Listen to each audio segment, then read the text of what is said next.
Here at the Imperial Chronicle, we make videos for the beginner to help them understand Legend of the Five Rings. One of the best ways to do that is to sit down with an experienced player and benefit from their advice. So joining us today, we have veteran card player Scott, who will be answering some of our questions on this Dynasty Pack. Before we get started, let's go back to the base set and see what kind of position we were left in after buying a core box or two. What is missing from the core box? What do you want more of straight away in the first pack? Would it be new provinces because you're getting bored with the existing ones? That's probably the first thing I'd go to, yeah, is the number of provinces available. Is there any clan that did badly in 3 core sets? The Unicorn clan almost certainly came off the worst out of the core set.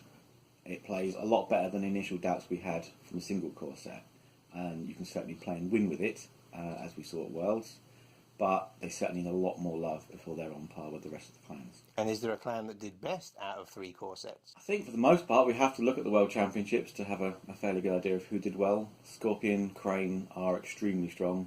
I'm not sure everyone quite saw the line doing as well as they did, but it was obviously they were quite strong out of their core abilities. I think they have the strongest theme that you can play to as per the Scorpion, and that's why I think they've done as well as they have done. And is there a go-to splashable clan out of 3 core boxes? Is one clan strongest for splashing for all the others out of 3 core boxes? I think initially most people liked Scorpion because it seemed to give them a toolbox, but the Scorpion splash is a lot harder to use than I think people give it credit for. In terms of straight up anyone can use this, Dragon are by far the best default splash. Other splashes tend to require slightly more focused decks, slightly more deck building strategy, whereas Dragon will be effective for any deck you put it in. Was there any kind of strategy which was underdeveloped in the core box? The Imperial Favour, without question. It didn't have a lot of use outside of essentially winning conflicts that were reduced to 0 strength. I'm sure +1 is always great, but +1 is never more useful than when both sides are at 0, and that's by far the most use I managed to get out of it. But having additional uses for it is definitely something you want to see, make it more relevant to the game. Is there any strategy or win condition which was underserved by the core box? Definitely Honour. As a Scorpion player, dishonouring people is pretty easy, and having learned the strategy, I can do it out of Scorpion, I can do it out of Phoenix, I can do it out of Lion if I want to. It's not terribly difficult. But winning by Honour is doable, but requires an awful lot of effort, probably more so than making it you can't build a deck for it at the moment. Is it possible to win tournaments via Honour?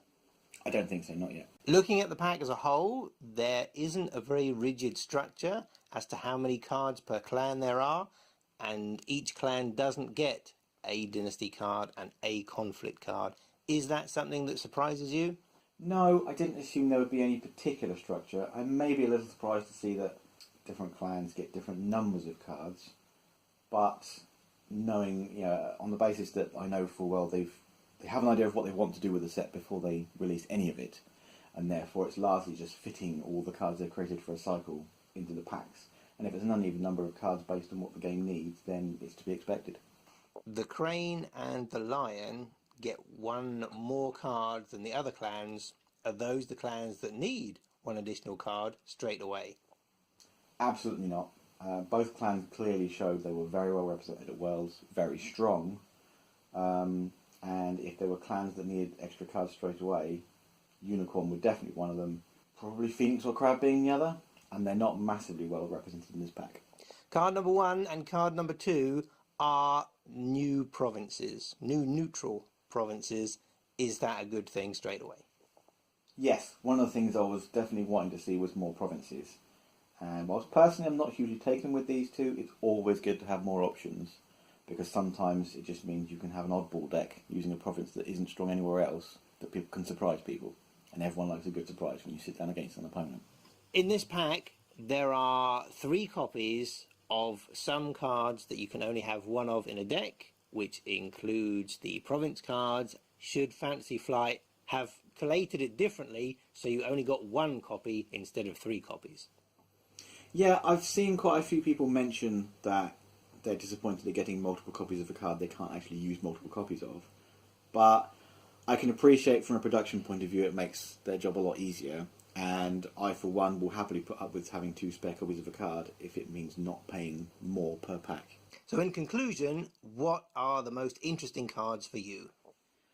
I think for me, the most interesting one, purely because it makes me want to play it, is the Goblin Sneak. The ability to actually take one of your opponent's fate at some point during the game, when it's most tactically advantageous to me, is something I really want to play with. I don't necessarily think it fits in everything, but it makes me feel like I want to try and find out anyway. To me, that's interesting.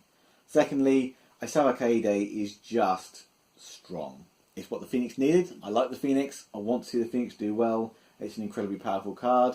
They're still going to take a bit of finesse out of the player to get the most out of, but I really want to see Phoenix doing better with this card. And lastly, I think I'd choose the Swift Magistrate. It may not be particularly powerful, but its chess-like mentality is the kind of thing I want to see more of in the game. I want to see Unicorn do better with it. I want to see Unicorn confuse and confound players by making it more difficult to play around them. And generally, I think it's really good to have that kind of card in the game. Which clans do you think do best out of this pack? I'd have to say Phoenix, because I think they were the ones that most needed the boost, that actually got what they needed. So as strong as any other individual card might be, they're the ones who got the most thematic thing. I could, to some degree, almost say Lion, just because they have a card that is only going to keep getting better over time. They have a card that synergizes so well with what they already do that I can see everyone wanting to run it. But they're smaller cogs in a bigger machine. Kaede is the cog that will make the machine. And what cards are you looking forward to putting in your decks? Yeah, that Goblin Sneak, that's probably going in everywhere. But I also want to try and get some mileage out of Disdainful Remark. That defensive swing is going to be interesting to do. I'm just not sure what the Crane Splash is going to fit into. So that's going to take a bit more thought to get some mileage out of. Thank you for joining us, Scott. We hope to see you soon for the next Dynasty Pack.